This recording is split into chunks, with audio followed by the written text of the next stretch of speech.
which would be, which kind of helps capturing the sensitiveness of those indicators. And finally, of course, was the notion that the indicator system or the whole tool has to be relevant to Indian cities, because there are a lot of examples from the West and from outside of India, which we kind of referred to in developing this tool, but it is, I think, important to contextualize it to the Indian conditions. Right? So just to give you an overview of the framework of what this tool comprises, there were 4 big dimensions, four broad categories under which the evaluation of an urban water body. And this is perhaps more relevant, in the Indian context, right? I'm getting a call from the Netherlands. I don't know if this is the same. Okay, Victor, please go ahead with your presentation. I'm sorry for. Okay. So, may I ask everyone else to mute yourself so that we can listen to the presentation, to the continued presentation of Victor Schinde, please? Sure.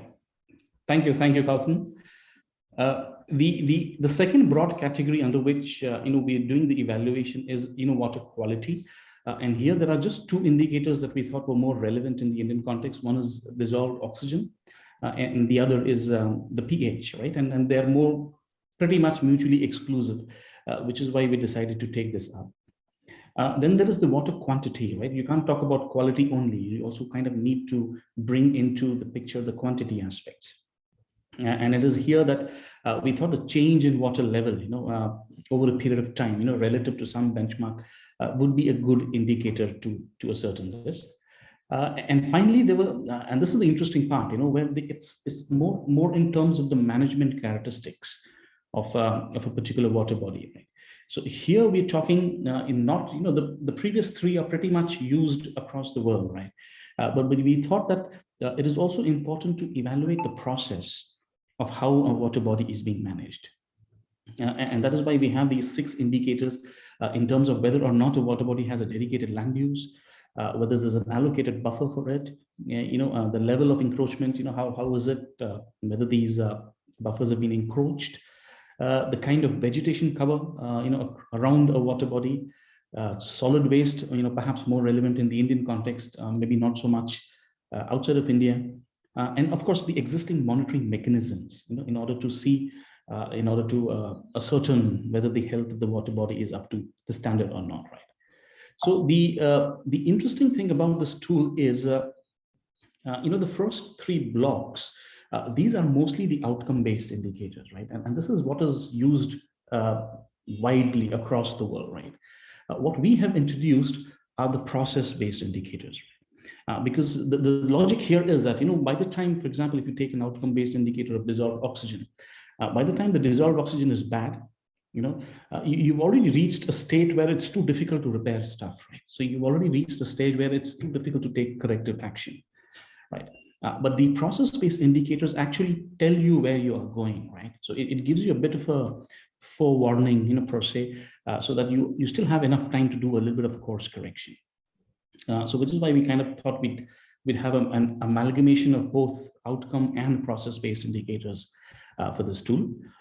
Well, how does the tool work? Well, all the indicators, the 12 indicators that I just showed on the previous slide, there is a way in which we standardize each of these, in a range of 1 to 5. So the whole idea was to quantify it, give it a mathematical value, and just make sure that, that there is some numerical value assigned to each of these indicators using some reference standards. And I'll show you that, in the next slide. Yeah, so these are the indicators, and all of these are quantified or standardized in the range of 1 to 5. After that, all the contributing indicators of a dimension, as you see on the left hand of your screen, there are these 4 colorful boxes, which are essentially the dimensions of the tool. And each dimension has 1, 2, or 6, a set number of contributing indicators, right? So the contributing indicators, the scores of the contributing indicators are aggregated, are added up and averaged, since we're using a same weight methodology here, to get the indicator score. And like I just mentioned on the previous slide, even when we look at these dimensions, there are certain dimensions that are outcome based and certain that are process based. So in the calculation of the final value, urban water body diagnostic value, we kind of are proposing a percentage, a bit of a weightage of 60% on the process and 40% on the outcome, right? So a slightly higher weight is given to the process-based indicators so that, corrective action can actually be taken, in order to, ascertain the proper management. Here is the interpretation of how the what does each value mean between 1 and 5, right? So lower values typically signify or indicate the water bodies that are poorly managed, and the dimensions and the indicators will exactly tell you what aspect of it needs to be managed, and conversely the higher values indicate a state of good management, right? So here is, just to give an example of how the whole thing is standardized and, the calculations are performed. I'm not going to go through all of these in detail, but this is just for some kind of insights, to give you some insights into this. Taking the example of floating eutrophication, it's typically a visual examination that city officials would need to perform, and they estimate an approximate percentage of the water body that is covered by floating algae, right? So what percentage of the total water body is covered by a floating algae? And on the extreme right is the standardization mechanism or the procedure, right? So for example, if it is, if it's greater than 33%, if it's more than 1/3 of the water body which is covered by floating algae, that's really bad, right? So that gets a score of 1. And conversely, if there is no algae, so then that's a score of 5 here. Likewise, with the dissolved oxygen and pH, we have standardization for these reference values. In fact, the last part, a lot of it came from literature, what has been used in the Indian context, and some of it has actually been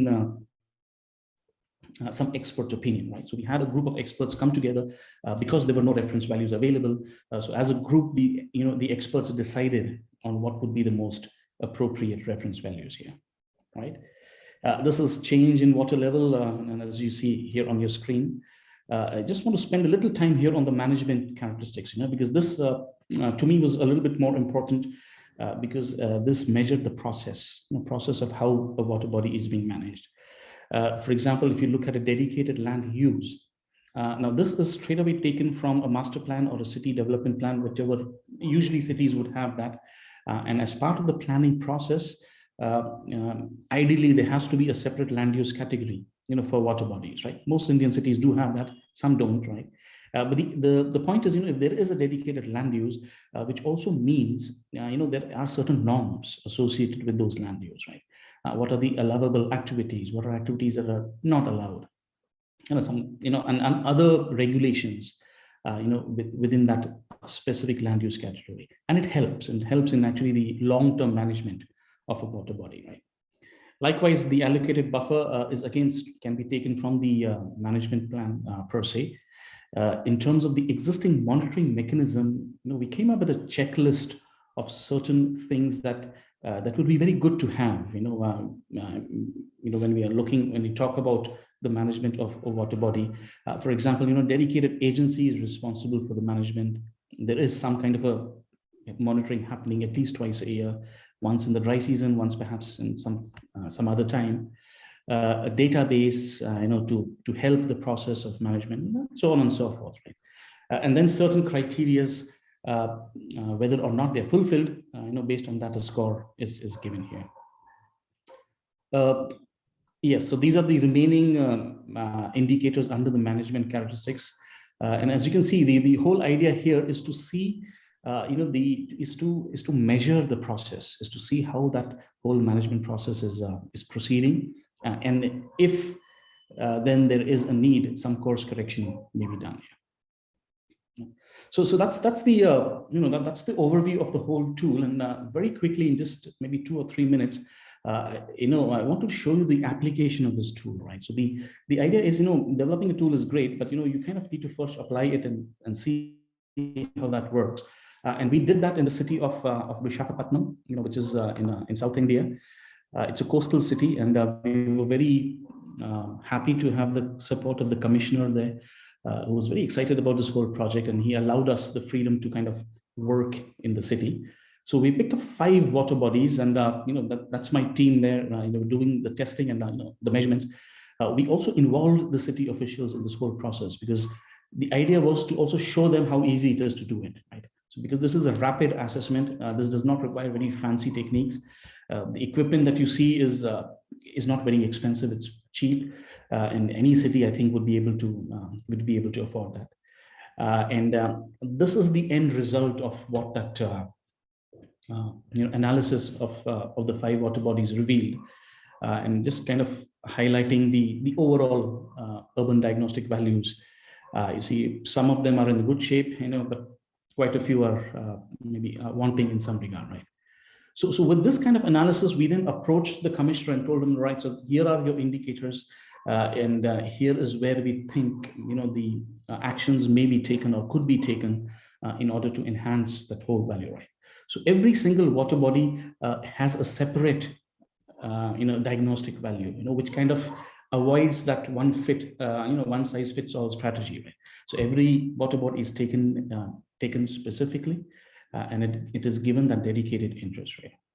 So yeah, with that, I just like to conclude and saying that this is a tool that we are now trying to link to the Amrut mission. For those of you who are familiar with the Indian system, right? So this is perhaps the biggest urban water security mission that India has undertaken. It's a $43 billion mission. My organization is supporting the ministry in certain aspects of the mission, and we're trying to see how this tool can now be integrated within that mission, because that mission also focuses quite a bit on reviving and rejuvenating the water bodies, right? So yeah, with that, I just want to thank you for this opportunity, and I hope you like the presentation. Yes, thank you very much. That was very interesting, and it's a good way of providing information for actually transformation and for acting upon it. So I would say that we will move all the questions to the discussion section, and therefore I would like to ask our second speaker to start. That's Priyani Amarasinghe. And Priyani is a senior researcher attached to the International Water Management Institute at its Hyderabad office in India.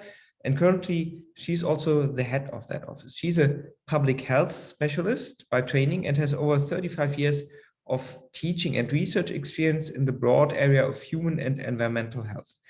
She has carried out multidisciplinary research studies on arthropod-borne diseases, on human and veterinary importance, community health and nutrition, human health impacts of wastewater agriculture, and policy advocacy and action planning linked to urban peri-urban agriculture in a number of countries. More recently, her focus has been on urban peri-urban ecosystems and ecosystem services, with special reference to natural resources utilization and underserved communities. So we are very much looking forward to your contribution. The floor is yours. Thank you very much, Carsten, for that introduction. I have to say, though, at present, I'm retired. I'm an emeritus scientist, and I'm not in Hyderabad anymore. I'm back in Sri Lanka, but still engaging in a lot of peri-urban activities. I'm very happy indeed to be here, and thank you very much for the opportunity given to me. So let me share my screen.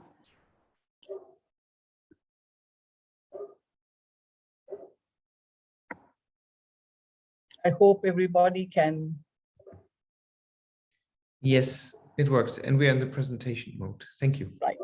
So I was asked to speak on peri-urban water resources with a special sort of focus on global perspective. And I thought, let me sort of start by asking the question, what is peri-urban? And then briefly look at urbanization trends. That's what we are talking about a lot today. What is that sort of ecology, society, and issues like that.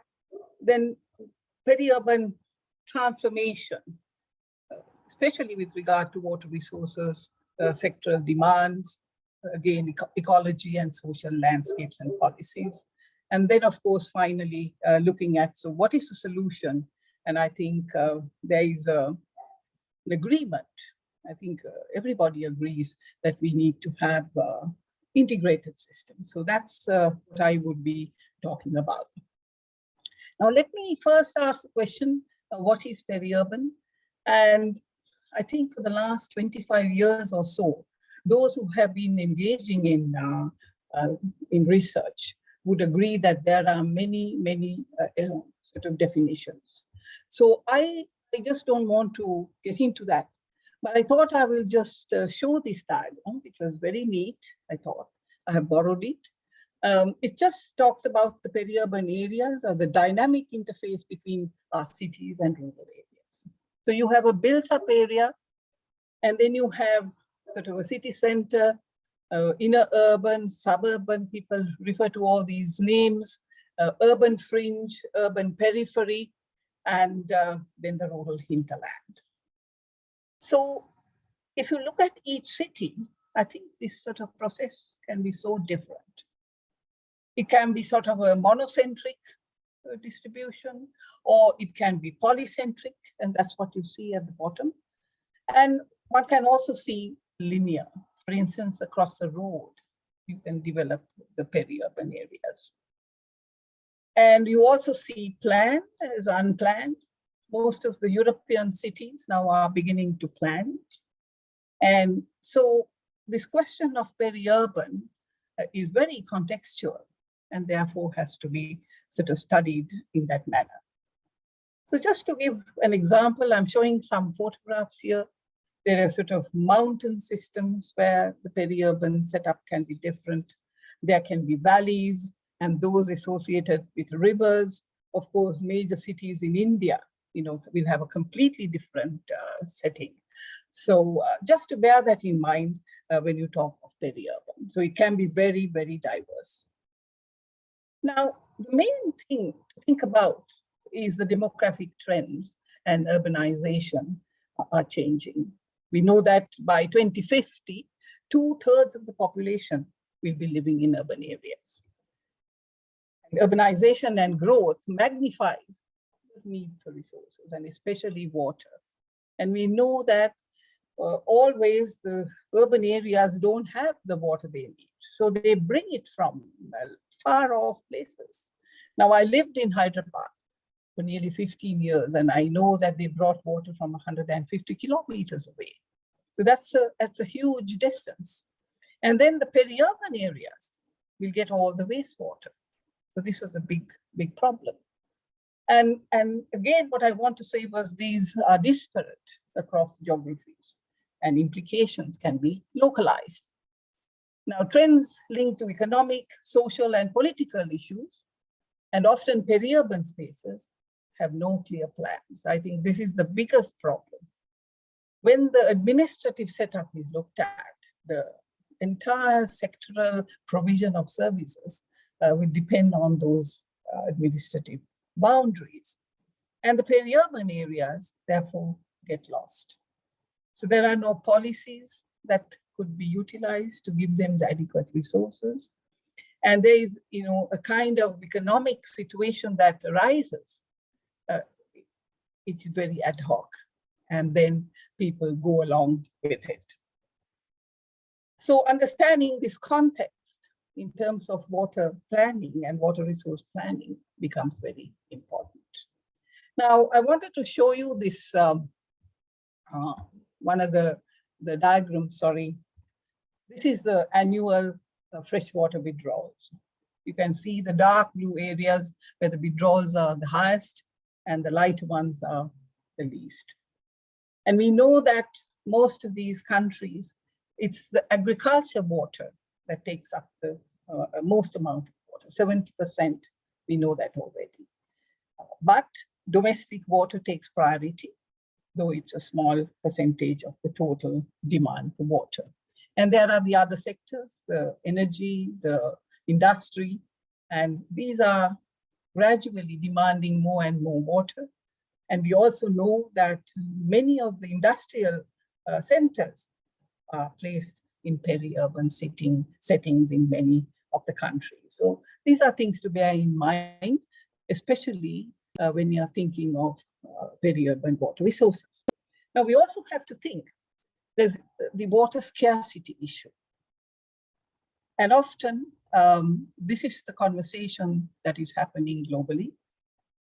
Water is such an essential resource. We also know that areas that were wet are becoming drier, and the drier areas are becoming wetter. In certain countries, the groundwater is being depleted. So it's a complex problem. So this is the Asian region. You can see how dark blue it is, and the water withdrawal, especially for agriculture. This is why these sort of maps become very, very dark in color. Now, this is the per capita requirements. This is how per person, how they, the need for them is depicted in this map. So the darker the color, the greater the amount of water that per person is being, allocated. In this instance, the total water withdrawals from agricultural, industrial, and municipal purpose per capita has been included in this particular map. Now, I want to sort of contextualize my conversation because in 2014, they were talking about water resources and ecosystem services. A lot of funders were trying to look at the peri-urban spaces and were giving funds to look at this peri-urban space because urban centers were sort of spreading and they didn't know how to address this issue. So they wanted to see the change that was happening. And IMI undertook a study, especially in 3 countries. So I would like to share some of these sort of information just to contextualize this topic that we are talking about today. So we looked at areas which are currently supplying high levels of ecosystem services. In this instance, we were looking at mostly food production and agriculture. And also, if these peri-urban spaces were being degraded, then how do you rehabilitate these areas? And then how can we use these sort of spaces for alternative purposes as well? And we undertook ecosystem services mapping, food and water. We looked at the multidimensional poverty because we saw a lot of poverty in these areas and tried to look at poverty indexes. We looked at the master plans because often these master plans are made like, every 10 years or 15 years or so. We wondered whether the peri-urban spaces were considered during these master plans. And then, of course, the most important thing, the institutional arrangement and policy scams. So this is just to show you, I don't want to go into details. This is a city we studied, Bangalore. We looked at the different mandals and we look at what is the water resource availability in 1999, 2009, and 2014. So this is to understand how much of water was there now for food production. And we did see some changes, but so this is, this requires a lot of information and data, which is also very difficult to get. But these are some of the things that one can do to understand how much of water is available in peri-urban spaces. We looked at urban sprawl. Here is a land use map from 1999 to 2014. You can see how Hyderabad is sort of growing centrically. I know that I was there in 2017-18, but not after that.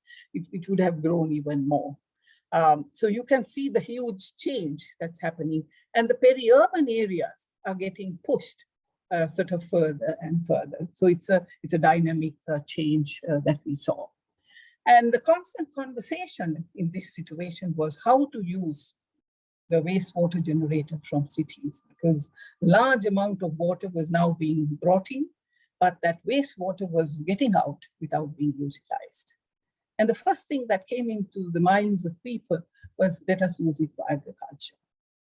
Now, not every city and around the city and the peri-urban areas had agriculture. For instance, if you take the city of Chennai, there isn't much agriculture. So what do you use it for? So it could be industry, but industry uses only about 30%. then what you do with it? You put it back into the river. So these were some of the questions that were asked, especially in terms of the peri-urban spaces. Now here is a map. We looked at the agriculture stocks, the agriculture yield in Hyderabad itself, and we saw how these sort of dynamic changes were happening because of the availability of water resources. So the sort of the global view was, or the global thinking was moving towards these peri-urban spaces because they were becoming important hotspots for agriculture production. And so this was some of the conversations that we were having at the time. Now here is Hyderabad again, divided into mandals and looking at its vegetable production. So where is vegetable production taking place? What type of water is being used? And so therefore, you know, how can the city be fed by these food production systems was something that we were looking at. So that's just to kind of contextualize some of the work that was being funded during the early 2000s, 2000, 2005, 2014. A lot of funding was available at the time. And everyone agreed that, you know, we cannot just take wastewater alone now and look at drinking water alone. We have to look at this holistic picture. So this diagram sort of was suggesting, we were saying that all the water requirements for the city should be understood. And you will need to understand all the water resources that are available for any city. And then you need to look at what is the water that is going out and how can we either recycle, treat it and reuse. And this is where the synergies, the different sectoral synergies can come together and have the maximum utilization of water for the peri-urban spaces. So reuse of agriculture, I think this is now the conversation. Very recently, I had a chat, and I think I made this presentation for the World Bank Group in India. Wastewater to become a part of the water cycle. The holistic integrated management, combining functioning systems for efficiency. And bearing in mind that 36% of population live in water scarce areas. Now the generation, the composition, collection, treatment, disposal, and the business model was becoming very important. And the financing part needs to be thought of. So this is the conversation now that a lot of banks are looking at. What are the centralized and decentralized systems? What type of technology, on-farm, off-farm, natural and built? I have been looking at a lot of nature-based solutions because I think people have come to the end of solid infrastructure sort of related advances. So they're looking for nature-based solutions and they find they are more long-lasting and therefore should be invested in a better way. Understanding the demand for reuse, I think this is a question for the last 30 years we are trying to kind of debate on. People still don't really accept this wastewater, but I think the time has come because the issue is very dire at the moment. Now, one has to think about basin level landscape approach for planning. Monitoring and evaluation is important. Policies and regulations have to be cast. I know many policies now are integrating wastewater reuse because agriculture needs so much of water. Institutions and governance. This is an area that they are really concentrating on. Intersectoral conversations and collaborations are taking place.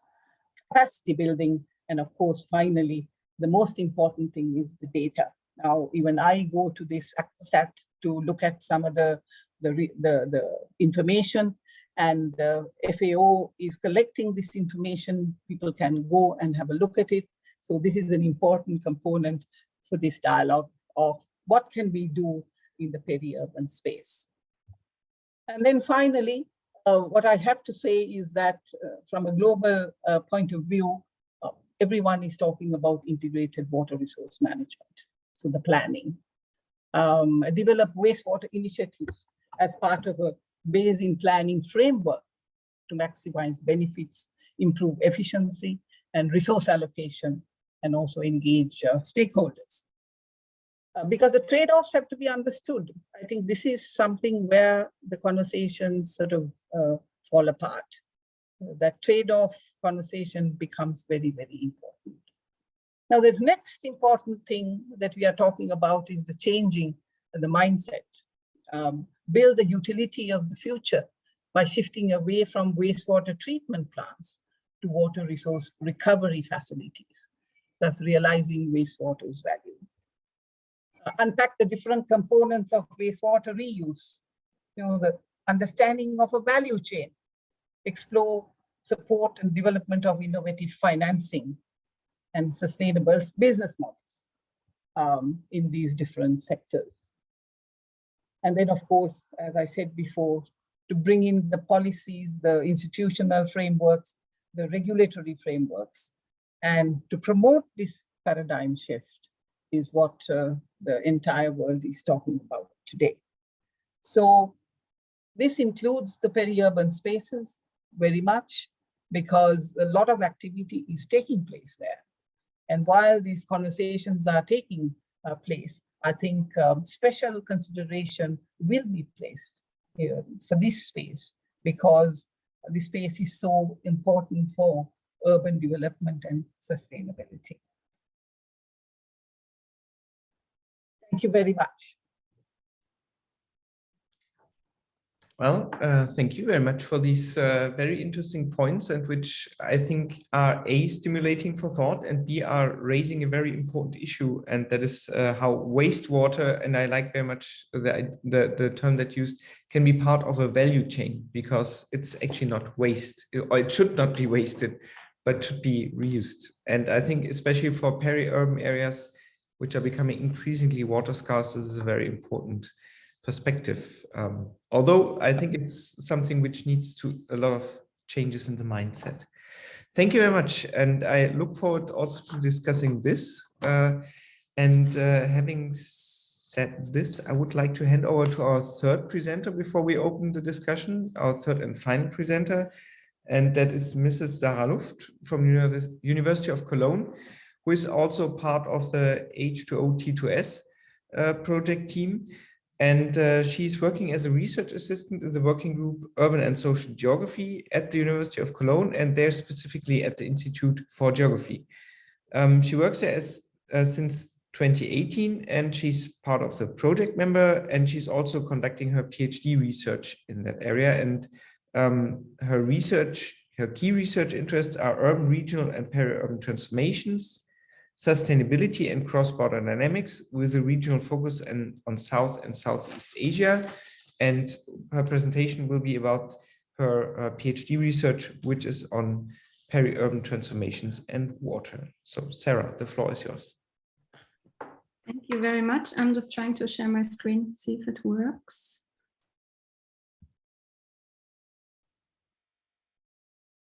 That looks very good. Okay. This works as well? Yes, that works. Thanks. Okay, perfect. Yeah, thank you very much for the kind introduction. I'm very happy to get the opportunity today to talk a bit about some of our most recent findings in our study that we've conducted over the last year. As said, I'm also a researcher of the H2O T2S project, where we focus on three key areas in three peri-urban areas of Pune, Hyderabad, and Kolkata. Today, I'm going to focus on Pune, on a village called Paud, and I'm going to talk about planning for livelihoods under hydrosocial uncertainty in peri-urban Pune. So I will guide you through our conceptual, study site related, and methodological considerations, and then I will give you a little insight in what we found during our recent studies. So first of all, I'm going to start with a bit of a conceptual overview of our research.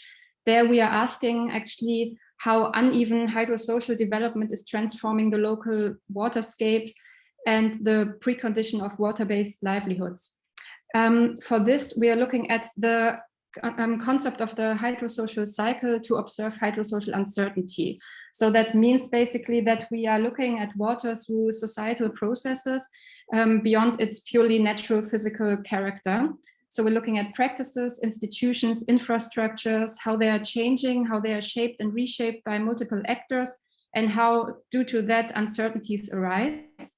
And as a second part, we are focusing on, or we are trying to understand how actually farming livelihoods are challenged through these hydrosocial uncertainties, and how these hydrosocial uncertainties are actually produced. And we found that they are first challenged through an uneven access to water in the peri-urban, which in the long term leads to unsustainable water usages and also to disappearing water-based environments. But we also find that the complementation of multiple institutional actors is something that's challenging farming livelihoods in the peri-urban, which leads in the long term to an uneven access to water and to alternative access to water rising as kind of a trade-off from the local level to responsive hydro infrastructures. So just this brief overview of the hydrosocial system as we're looking at it, I want to introduce you to our study site in Periurban Pune. Those of you who have attended the plenary introduction session today have heard already some features of the study site. I will just go, I will just give you a little bit of an overview what we found there in Periurban Pune. So the village that we're focusing on is called Paut, which, as you see here, is 30 kilometers west of Pune. There are actually rain-fed agriculture, paddy cultivation especially is one of the most important traditional water-based livelihood that we found there. And originally it was depending on rain, but as it is too risky nowadays to solely rely on rain due to climate variabilities and also to changing varieties of crops and their water requirements, farmers have invested into hydraulic systems. They are drawing water from the Mula River, which runs north of the village.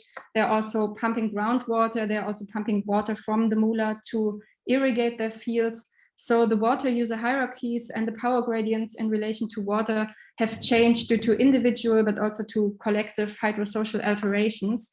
There are a lot of informal associations which have been emerging in the village to access water, also to share equipment to access water, especially of neighboring farmers. There are also, of course, other water-based livelihoods which are competing with farmers over water as the resource. And additionally, agricultural land is more and more transforming into urban structures, and these land use changes, as you can see here, and as you've also seen in the introduction session, these are actually displacing or changing the traditional water-based village structures in the long run. So farmers in Paut are kind of caught between intensification or withdrawal from agriculture, and they face uncertainties due to that. So based on these hydrosocial patterns that we found there, we matched this analytical way of thinking with a scenario-based planning approach in our study. So first of all, we studied the unevenness of water as a resource to access and distribution, and now more actively investigate how local farmers in Paut are actually adapting and planning according to the hydrosocial uncertainties they're experiencing in the village.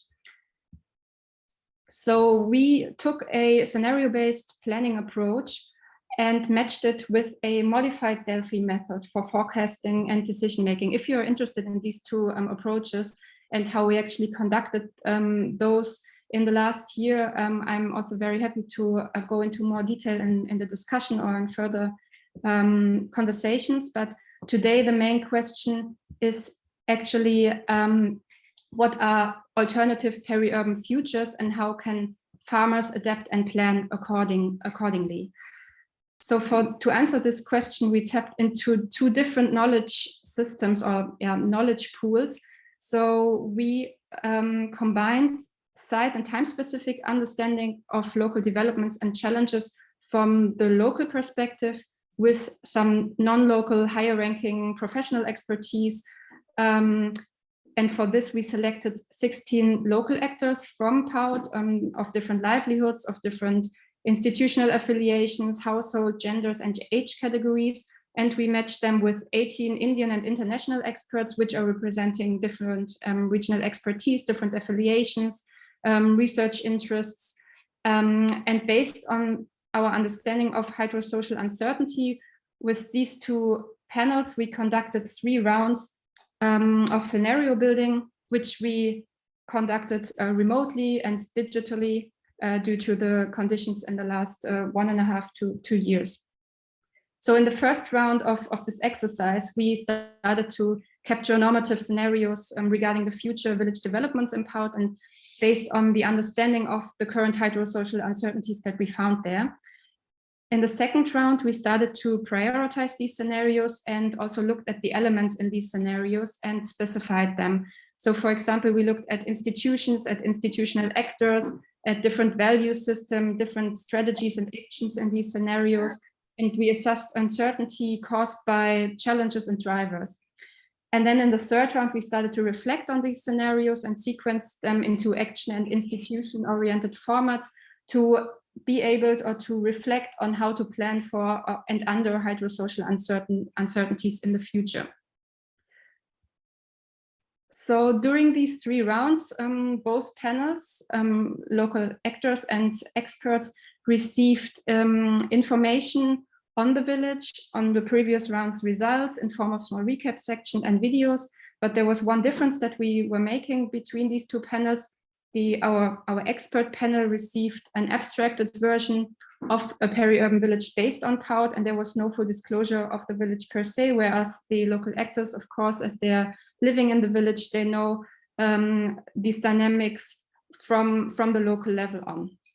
So in the next couple of slides, I just want to present you some of our research findings from a local and an expert perspective. Yeah, this actually shows you a little bit of an overview of future pathways from both point of views. Each of our panels created 3 scenarios. In the middle here, you can see the business as usual scenario and the preferred livelihoods scenario, which were assessed to be the most realistic scenarios to happen in the village, and they can be compared to each other. So both of these scenarios focus on the fact that Pout is characterized by multiple livelihood possibilities, and that peri-urban futures are actually not a unidimensional process, but is a highly diverse process. In both of the panels, we asked our participants about the drivers that are affecting the future of the village or of peri-urban areas. And each driver leads to one or the other scenario in the future. And you can see the drivers here on the bottom and top. So for example, in the actor panel, village development and land use changes were drivers which were mentioned by our participants. Land use changes, for example, could have positive and negative impacts. As a positive result, it could, for example, lead to natural environmental protection. But as a negative result, it could trigger privatization and of land and also increase construction in the peri-urban areas. So we can see how land use changes can irreversibly change the resource base and in a negative way, for example, also enhance the risk of overexploitation in Pout. So yeah, these drivers were mentioned to affect one or the other scenario from the actor perspective. From the expert perspective, just to mention one, urbanization was named to be one of the greatest impacts on livelihoods in the future. It could cause or contribute to land use changes by triggering certain dynamics, and it shows very strong intersection with also all the other drivers. So I will not go into detail now with these drivers, but I will focus more on these 2 alternative scenarios that we've created with our local actors and the experts in the 2 panels, and have a closer look at the most important action for these scenarios and how to achieve them, and how to actually sequence actions in these 2 scenarios towards the future. So I will start with what we've created with our local actors. This scenario we call the extended traditional livelihood scenarios, and actors would engage in traditional farming and fishing in the future, but also expand to dairy. This diagram is showing 6 actions here on the left side. It shows also which actions are most important. For example, pollution reduction. You can see the importance of the actions according to the thickness of lines and also to the number of lines leading away from these actions. And also you can see how these actions are sequenced as kind of a first, second, and third step in these scenarios. So what the actors consider as the most important actions are financial support, so receiving and using financial support, for example, for technology, for tools, for seeds to upgrade the product scale and patterns for farming. They also envision that the allocation of resources as an important action to increase yields, and they also see the market development and an increasing access to the markets, for example, in Pune, as an important action in this scenario. If we are looking at a sequence of action, for example, local actor number 1, he or she envisioned as a first and second action receiving and using financial support, and then would transfer to the allocation, to the political engagement and community sense creation as a third action. So what we actually can see from this is that the actor knowledge that we've created in this panel implies that the local scope for action is kind of restricted to the hydrosocial uncertainties that the farmers or the people in the village, the community is experiencing. So these hydrosocial uncertainties are kind of a restriction for actions and institutions. This could be on the one side due to a strong village structures where it's difficult to disengage from, but it could also be, a reason could also be that livelihoods are often inherited intergenerationally, and the imagination for the future is more or less only happening within a certain livelihoods group. What we could also see is that in this actor panel, the actors would rather think in short-term periods for planning and adaptation than as a long-term vision. And they are also shifting to the scenario under the support of a given institutional framework. So for these actions that I've shown you, the financial support, allocation of resources, market developments, the need for institutional support is necessary. If we compare this now to what we found in the expert strand, we conducted this scenario, the alternative 1, which we call the water sensitive farming. So actually the location of the village between the Deccan Plateau and the Western Ghats and the river catchment area is seen as an advantage for water sensitive farming, since much of the agricultural land can be irrigated using rainwater, and especially during the monsoon. So the most important actions from an expert perspective are receiving education and training, and to analyze and monitor water quality and water resource trends. If we're looking here at a sequence, for example, expert 1, we can see that this expert 1 envisions adapting livelihoods to climate change, then as a second action, using water in a cyclic way, and then as a third action, transfer to water saving during irrigation. So what we can see, if we're looking at all of these actions in the expert strand, we can see that there's a variety of specific actions and institutions, which is on the one side reflecting the exposure to hydrosocial uncertainty, but also shows the possibility of future action and adaptation. And very interesting was here that even though the experts were not fully aware of the village itself, so they received an abstracted version of the village, they still provided very specific actions and also very specific institutions that would be necessary to achieving a certain scenario in the future. So I come to my conclusion. now we've seen the local knowledge and the expert knowledge separated from each other, but the actual question is how farmers can benefit from a knowledge transfer and how they can apply different types of knowledge to actively shape their futures. And for this, I want to come back to the conceptual framework, but focus a bit more on the hydrosocial uncertainty that we are talking about in POUT. So we found that scenario-based planning as approach could be useful to raise awareness about drivers and their interlinkages, and it could also sharpen the focus on hydrosocial impacts causing uncertainty.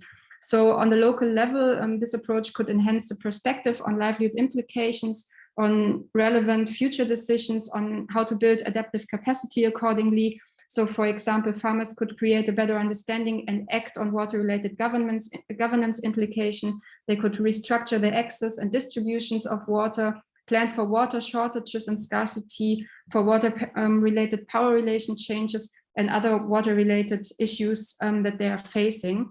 So we actually argue that an integration of local and expert knowledge with a strong and responsive institutional framework is something that farmers could be benefiting to be able to adapt and plan according to what they are finding on the local level.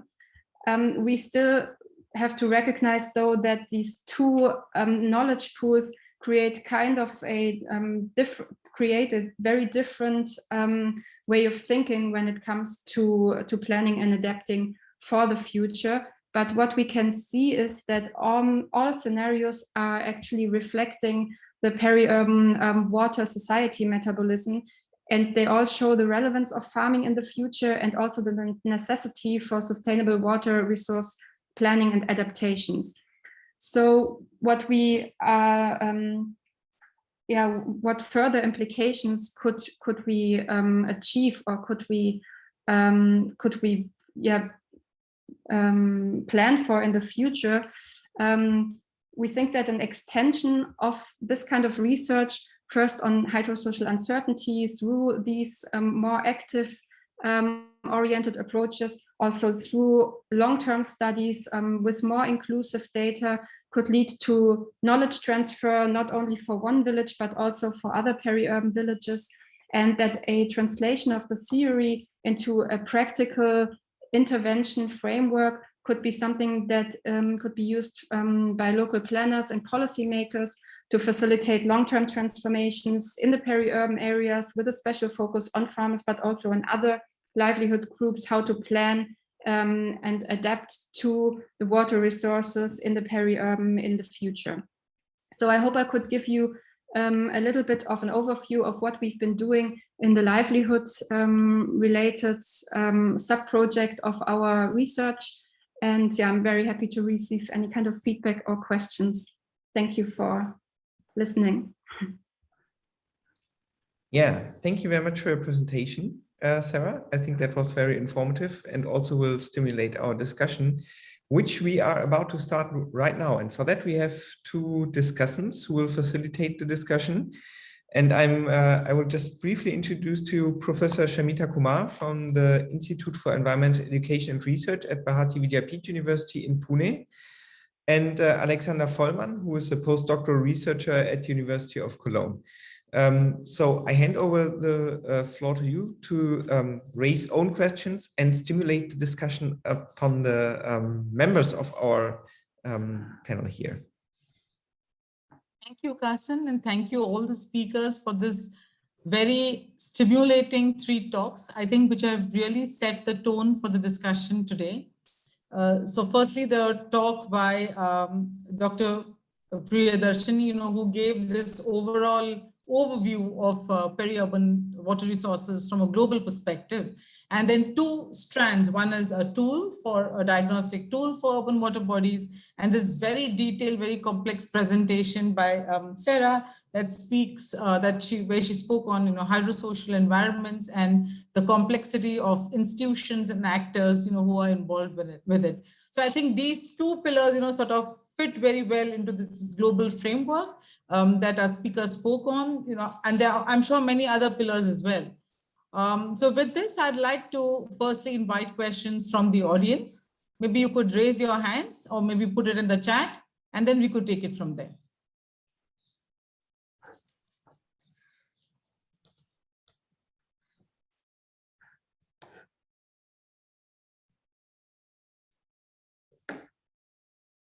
While people are thinking about questions or typing that in there, we have one. Yes, Charlene.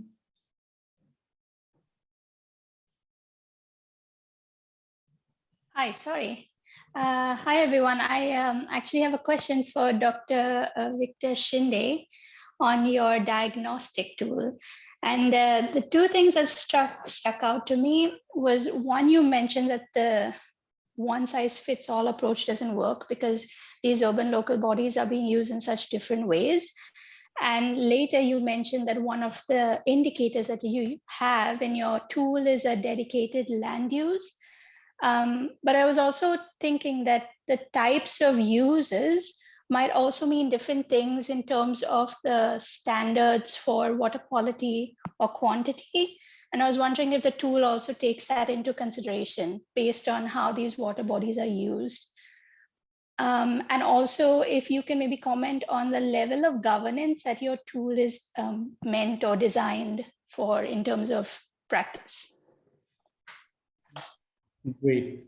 Thank you very much, Charlene. And I think that's a great question. Coming to the first part of it, right? So the land use part, right? And I completely agree with you that every water body, has a different purpose, right? It is meant, for different aspects, like I initially mentioned as well. Some are more from a recreational point of view. Some are more suited for just ecological preservation, whereas maybe some have a more economic value to it as well, right? The thing here is, when we mention land use, the idea was to also, bring in the planning element, into the whole process of management, right? And typically, for a master plan, when you look at it, they have a land use category for different features, that would be there. And under this, we thought it was very important that the master plan assigns some dedicated land use for the water bodies, right? Now we completely understand that it is possible that different water bodies are used for different purposes, but nonetheless, right, the land use remains the same, and that differentiation can actually happen at the next level, which we call a use zone, right? So that's the land use, and you have a use zone, and you have a use premise. So there's a hierarchy of of planning elements, right? So what we were looking at is, if there is a dedicated land use, then there is a better chance, that the water body is managed better. Because then you have a set of norms, you have a set of regulations, you also have a set of, some standards, that can be associated with the land use. The part about the governance, right?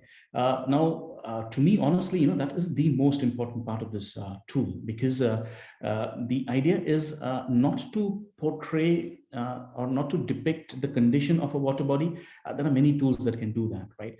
But the idea is, to also influence the style of management, to influence the style of governance, right? Which is why we try to bring in these process-based indicators, because these are more likely to influence the type of management, right? Outcome-based indicators are great, okay, but they're nice, to kind of do a bit of benchmarking between water bodies, or give a bird's eye picture of what the status is, right? But when it really comes to operationalizing the management of water bodies, that's when these process-based indicators play a very important role.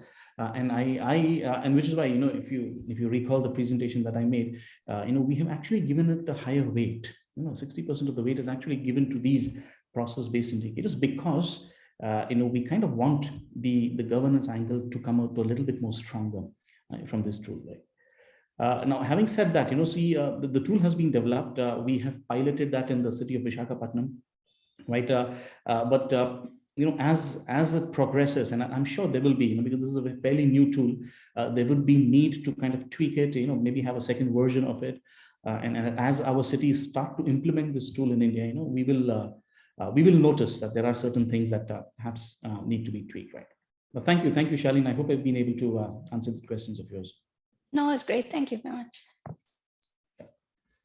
Mr. Shinde, since we are on you, I just have one question for you before we take the questions that we have from the audience.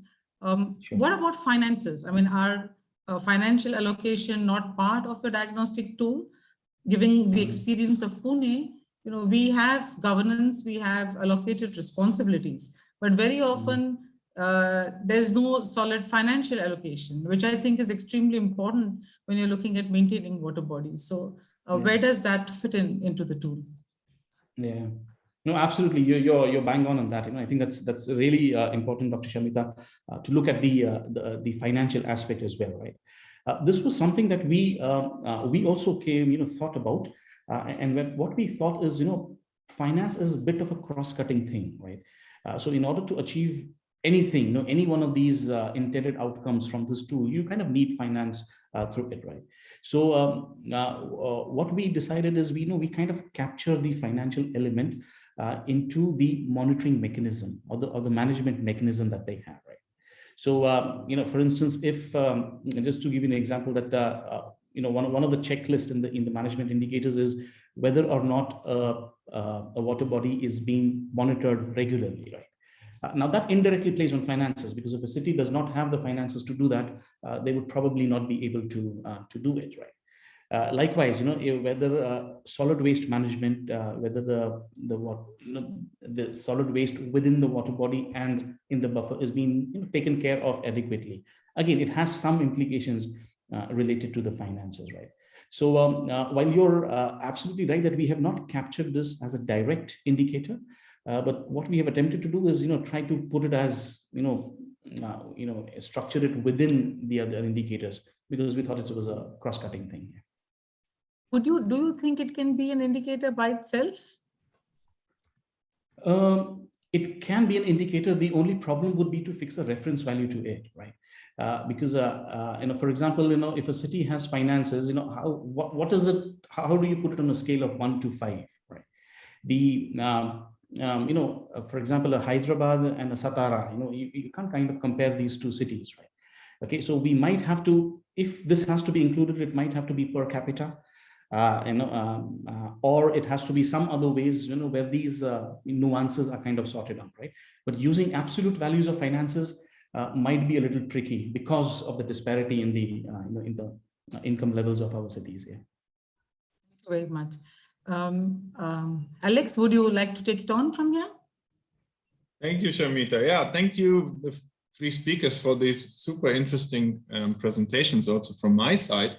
I don't want to take up a lot in the comments here. I would just like to introduce a question by Afia Siddiqui in the chat. How does water governance work for peri-urban areas? And I would like to link that to the debate we have already had so far. So for example, Victor, you just told us again, I would say, and I provoke here a little bit, that static tools like land use plans could help kind of to govern water in peri-urban areas. But this whole time we are discussing about that, it's so dynamic, that it's so changing so fast. So how can we bring together static plans like land use plans with these challenges of the dynamic change? And I would like to bring in here the work of Vishal Narayan, who is in our parallel session at the moment. And getting from his work, I think he makes that point very clear. The instruments for governing peri-urban areas are actually there. The land use plans often exist, but they are just not implemented. So the question goes to Victor and all, the other two also. How can we deal with these problems, dealing with water governance, but keeping the dynamic changes in mind? Victor, would you like to stay on the stage or hand over? Yeah, please. Yeah, no, thank you very much, Alex. I think that's a great question. And in order to respond to that answer, let me take you through a practical and a very personal project that we are doing, and this is related to preparing the next master plan for Delhi. Right? So my organization, NIUA, we are working together with the Delhi Development Authority to prepare the next master plan, for the planning horizon 2021 to 2041. So for the next 20 years. The issue of peri-urban areas, so that becomes very pronounced when it comes to Delhi, because there are, the last of the peri-urban areas in this master plan is now being taken up for, proper urbanization, right? So it's going to be part of the whole city. Looking specifically from the, water governance perspective, so how do you actually, like the question said, how does urban governance actually work, water governance work in peri-urban areas? Just to give you one example, right? Now, when we were looking at the peri-urban area, so which is called a land pooling area, where a number of farmers they put their land together and they put it up for urbanization, to the Delhi Development Authority. So when we were initially planning this area, because Delhi is one of the most urbanized city in India, so this was planned with an FAR, or floor area ratio, of 4. Which is pretty high, right? And because we thought this is exactly what is required. The population of Delhi is in 2027. We will be the most populated city in the world. We will overtake Tokyo in that regard. So that we need kind of space to kind of expand, and we thought this would be a great way to go about it, right? But very soon we realized that there is not enough water to support the development in the peri-urban areas, right? With an FAR of 4, we would just put tremendous pressure on our existing water resources. And like our colleague from Sri Lanka also pointed out, we don't want to get to the stage where we are transferring water from kilometers away, right? Which is anyway happening actually, right? So the whole conscious decision that was taken, and I think that was one example I just thought it will be very relevant to the discussion here, was to actually restrict the FAR to 2. Right? So we cut it into half, right? So restricting the development in that peri-urban area in order to ensure that the water woes or the water crisis do not become too pronounced, right? So I would even go as far as saying that water was perhaps the single most factor to decide upon the extent of development in those peri-urban areas, right? So maybe that's one way, in which urban water governance is possible, in these peri-urban areas. And then would love to hear more from our other panelists as well.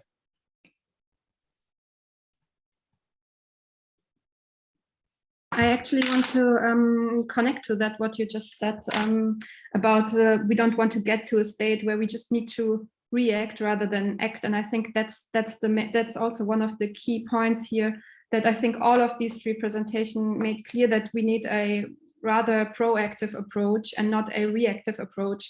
And I think knowing about the different dynamics, the different drivers or external factors that are bringing this kind of uneven development, but also an unsustainable development in the peri-urban area itself, and knowing about the backgrounds, how these drivers are actually produced, is something that needs to be broadened in the peri-urban. So I think with this tool that you've presented, I think that's a really good step to sharing or creating more awareness on these issues that needs to be broadened. Yeah, thank you to both of you. Dr. Priyani, would you? Yes, if I can comment here from my experience in India, we brought together the different sectors, the water sector institutions, like the irrigation department, the municipal corporation, CPCB, looking at the pollution. And what I saw was, in that debate, governance was really linked to the mandate they had. Now, they did not want to go beyond their mandate.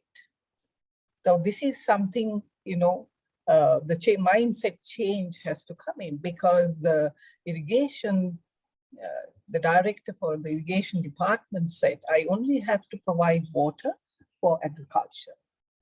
Pollution is not my issue. Then the problem was now shifted to the municipal corporation. So now pollution is a problem of the city.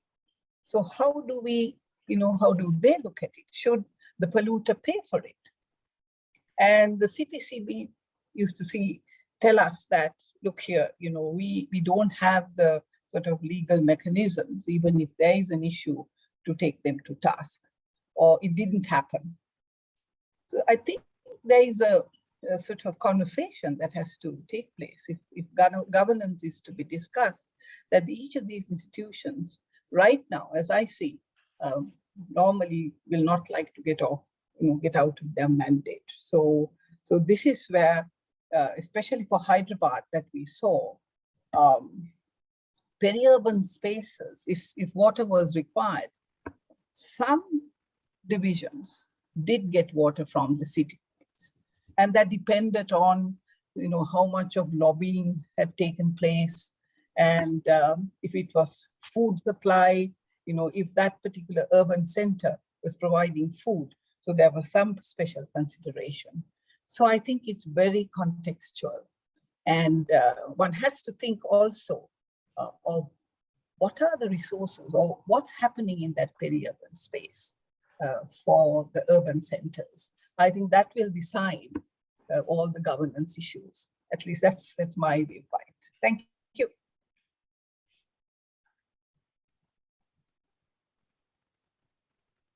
Yeah, thank you very much. I think we can, Shamita, would you like to join in again?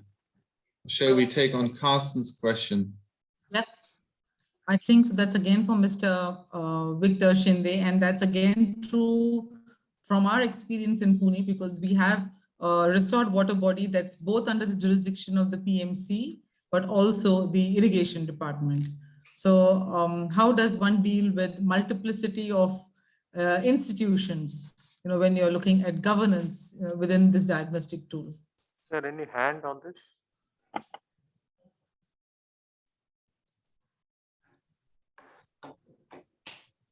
Is it gonna?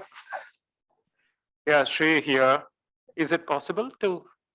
Yeah, I think we had just one question to Victor Shinde. Maybe you can come. Okay. Or is it a technical announcement that you want to make? Maybe Victor, we can first hear your response, and then we can hand over to Sri. Yeah. Thank you, Carsten. Yes, absolutely. In fact, yeah, the question is very relevant, but also maybe to give you a bit of context to this tool. The thing is, NIUA, that is my organization. Our mandate is usually or is mostly for the cities in India. Right? So we have a very urban-centric, very city-centric mandate, right? So most of the work that we do relates to cities and perhaps certain peri-urban areas which somehow come under the administrative boundaries of cities, right? So that's the scope or that's the boundary within which we operate. So the tool also has been designed, to help city officials manage the water bodies which is within their administrative boundaries. Right, so that was very important, so which is why but even within the city, you'd be surprised that there is still multiplicity of governance, right? It's not that just there is one agency that is responsible for all water bodies. Delhi is a classic example, right? So we have 1,009 water bodies, and there are close to 14 agencies that are managing these water bodies, right? So it's not only a peri-urban and urban kind of a mix up here, right? So even within the even within the administrative set, within the city boundaries, it is very much there, right? But I think what the tool kind of says that it really doesn't matter, whether there are multiple agencies managing the water bodies, so long as they're doing it in a coordinated fashion. So here, I kind of make that distinction between integrated governance and integrated management. They're two different things, right? Integrated governance is something that really works well in Singapore, for instance, right? So you have the PUB, which pretty much, there's a nodal agency which pretty much manages everything within the city, right? That kind of thing is perhaps not really possible in India. Especially when organizations have they don't like other people kind of entering into their turf, right? So our approach has always been, right, integrated governance wherever possible. Yeah, sure, go ahead with it. But I think our focus is on integrated management, where the channels of communication between the agencies have to be kept open, right? Melbourne does that very well, right? Melbourne doesn't go for an integrated governance model. So they have, I think every twice a year, they have these big stakeholder group meetings where all the agencies come together, water related agencies, and they have that platform where they kind of share their ideas and share their the different information that is required to kind of facilitate the management. So even with this urban water body diagnostic tool, what we are saying is that so long as you have a coordinate, and that the whole indicators is actually applicable for all the agencies, right? So you pretty much have an integration anywhere at the top. But in terms of in terms of managing the water bodies, you can you feel free to take your individual decisions, what you think is appropriate, so long as the criteria for the indicators are met, and it helps in the overall revival of water bodies. Yeah. Qasim, should we give it to Dr. Sridharan? I'm not sure about that. Yeah, this more in terms of information rather than telling something, what do you call, questioning some of the things. See, one is in terms of that finances, we started with discussing with the finances. Please understand, there is something for the finances is concerned, is controlled by the State Finance Committee. So in the peri-urban area, it is a villages. It's not controlled by the land use planning. It's not controlled by the Urban Development Authority on this one. So the finances are done by the State Finance Commission and give to the different departments. In this case, in the peri-urban area, it is in terms of Rural Development Authority. Because just now, yesterday we had a very detailed discussion for Maharashtra 2050.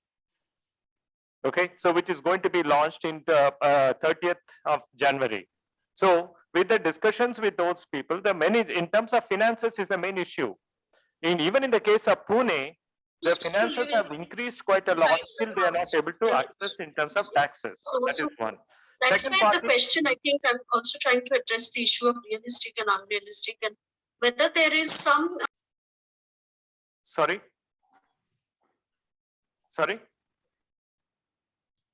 Yeah, sorry. The second point is in terms of institutional conflict.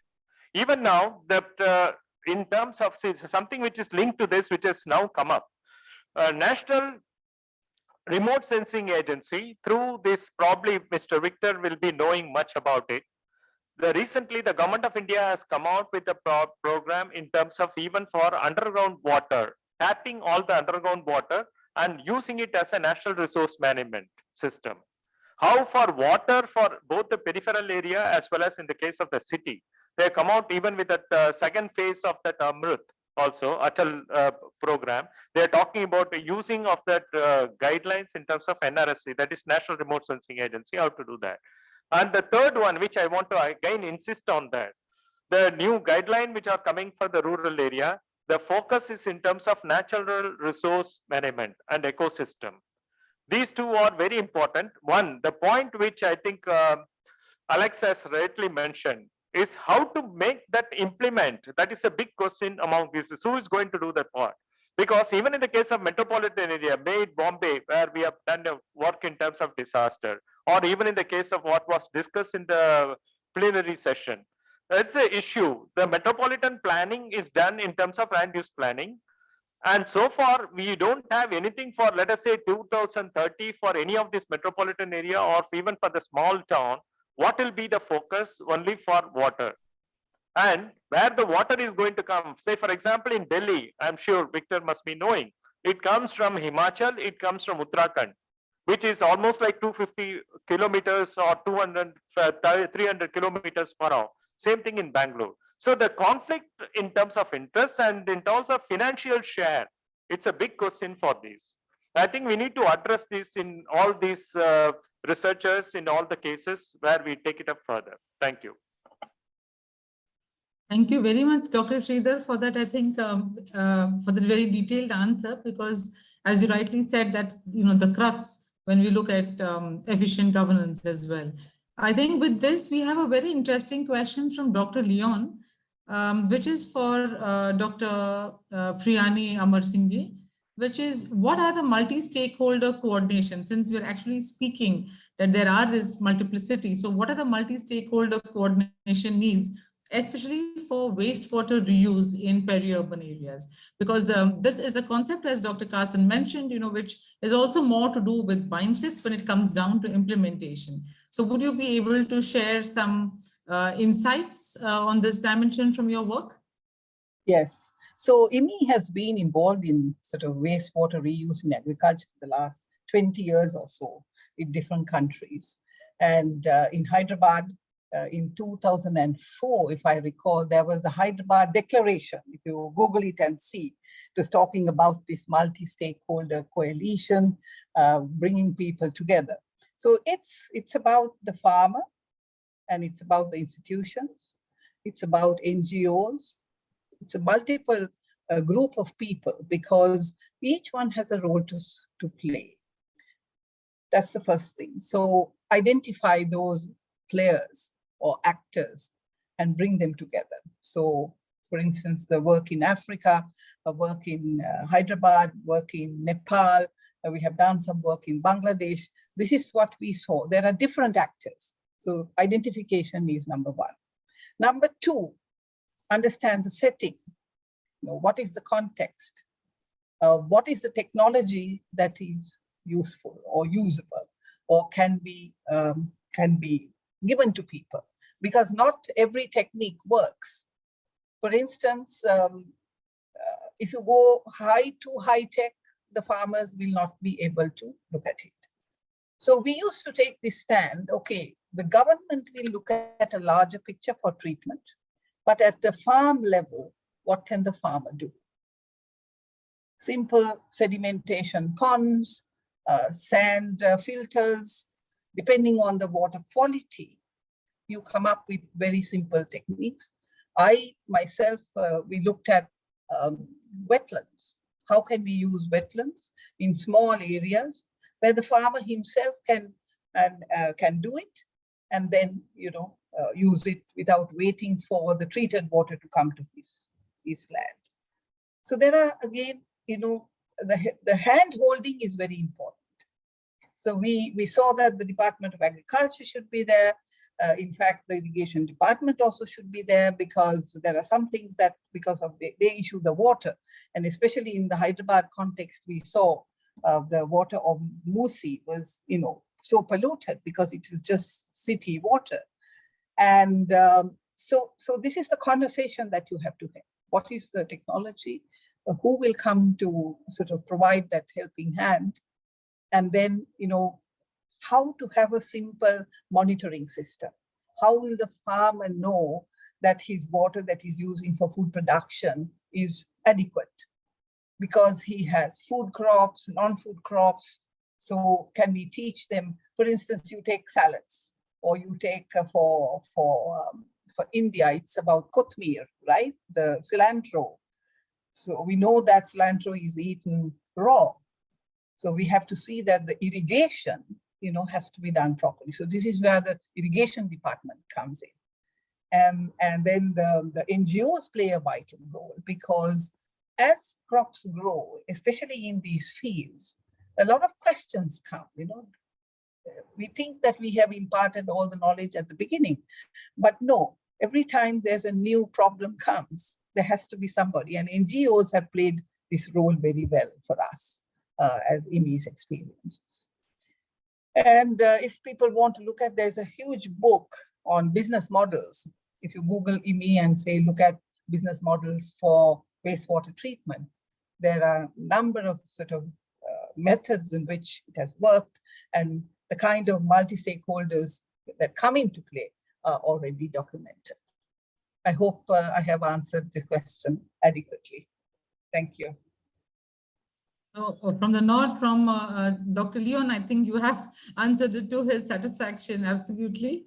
Alex, would you like to take the question for our third speaker, Sarah, so that in the time that we have, we are covering the questions for all the three speakers? Absolutely. I think we have two more questions for Sarah, right? One question by Suramana. Yeah. You talked about and I read it out, you talked about different alternatives for local actors, but I wanted to know about the identification process of the local actors for different alternatives. So that would be your first task, Sarah, to respond to that. And the second is, what is your opinion about the impacts of future water supply and demand amid climate uncertainties? Yeah, while constructing knowledge framework for the Periurban future. And this question comes from our colleague from JNU, Suvamoy Komamanik. Sarah, the floor is yours. Yeah, thank you for these two questions. Actually, I think it's interesting to combine these two questions because, first of all, if I may talk about the process of identifying these actors that we included in our panel, we try to cover a cross-section of different livelihoods, of different gender, different age categories, different affiliations within this one village of Pout. But we also, similarly to this study, had two other peri-urban areas where we are conducting also the same study with local actors, one in Hadia, which is Periurban Kolkata, and one in Periurban Hyderabad. And I think also here as listening to this is Charlene Gomez, who will talk about the case in Hadia tomorrow on the governance section. So I think we were trying to do a pretty inclusive kind of research, and this is also in relation to what Dr. Priani just said. We started by identification, we started to identify the people who are actually involved in any kind of water-related business in the village. We try to cover the different scales of farming livelihoods, for example, or other water-based livelihood, to really get a bigger, broader idea of who are the water user groups in the village and in peri-urban areas in general, and what are their roles, and also what are their thought processes and how they would rely on water as a resource in the future. And I think this then leads over to the next question of, how I would kind of see these impacts of future water supply and the uncertainties that are arising. So I think this is exactly where our approach sets in with the scenario-based planning tool that we use. We tried to create awareness, especially about these drivers or events or factors which are outside your own scope or outside your frame of influence, and try to create more understanding for where these drivers and factors come from and what they can actually influence or how they can actually impact the future. So it's a lot about understanding the causes, or the causes of these drivers, and not so much on fighting the effects, but in the end combining the both perspectives. So I think we try to cover and use the hydrosocial cycles framework as an analytical tool to deconstruct and to understand where these drivers come from and what they could influence in the future. So I hope this covers your question. Thank you. Hey, I think looking at our two facilitators, I think we have covered most of the questions.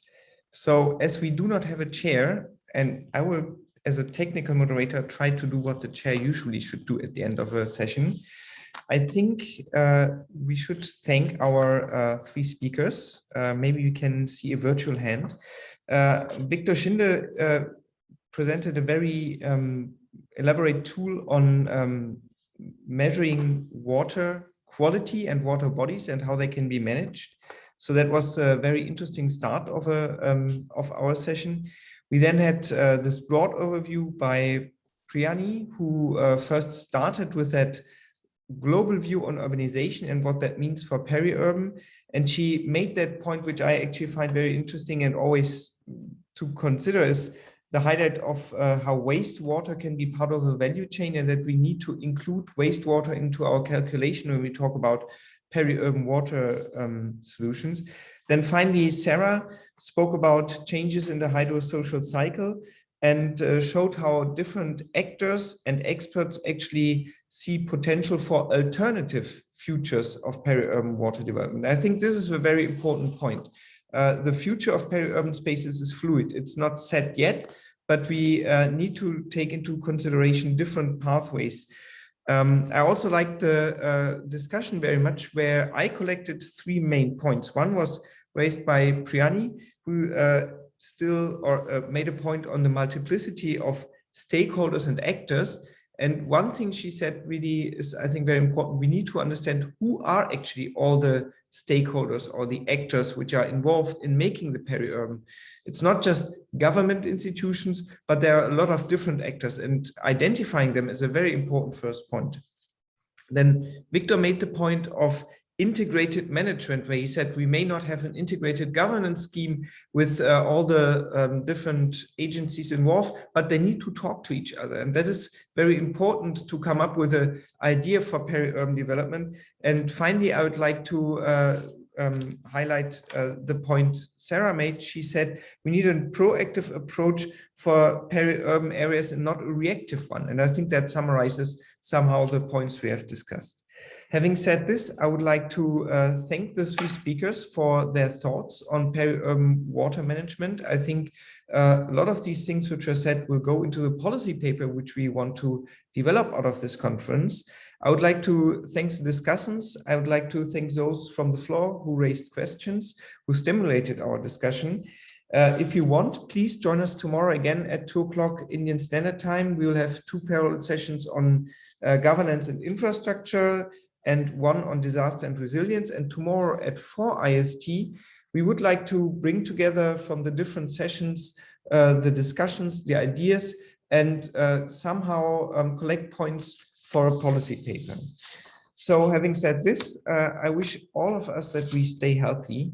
You know that this whole COVID variants are labeled with Greek alphabets. The next letter in the Greek alphabet after Omicron would be pi. So I hope that no one of us will actually make an introduction to pi, but and also not to Omicron, at least those who have not yet. Please stay healthy. Please join us again, and please stay with the topic of peri-urban development. I think it's really one of the most important issues when we talk about sustainable futures, because this is where the future of urbanization is actually decided. So thank you all, and stay healthy. Thank you, everybody. Thank you, everyone. Thank you.